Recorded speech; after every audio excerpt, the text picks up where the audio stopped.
నేను అమ్మకి ఇక్కడికి వచ్చే ముందు బిగ్ బాస్ ఫినాలేకి వెళ్తున్నా అంటే గౌతమ్ విన్నర్ అవుతాడని చెప్పేసి అమ్మ నాకు చెప్పింది.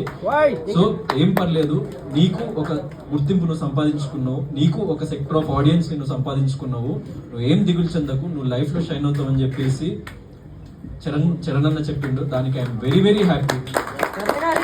ఎందుకంటే అంత పెద్ద గ్లోబల్ స్టార్ ఇప్పుడు ఎవరైనా అందరూ విన్నర్ వైపు పరిగెత్తుకుంటూ వెళ్తే అన్నకి తెలుసు అంటే ఎవరు ఆయన గ్లోబల్ స్టార్ అవ్వడానికి రీజన్ నాకు అప్పుడు అర్థమైంది. అంటే అరే మనము లో ఫీల్ అవుతున్నామని తెలిసి అన్న భుజం తట్టి నువ్వు నిలబడతావురా భయ్ అని చెప్పేసి చెప్పిండు కదా, అది నాకు ప్రౌడెస్ట్ మూమెంట్ నిన్న. And at the same time Nag sir very very thank you. ఎందుకంటే అది నిన్న టెలికాస్ట్లో రాలేదు. ఏం చెప్పారంటే, గౌతమ్ నువ్వంటూ ఒక మార్క్ని క్రియేట్ చేసుకున్నావు, నువ్వు ఫర్దర్గా హిస్టరీని క్రియేట్ చేస్తావు గౌతమ్, నాకు చాలా నమ్మకం ఉంది. So very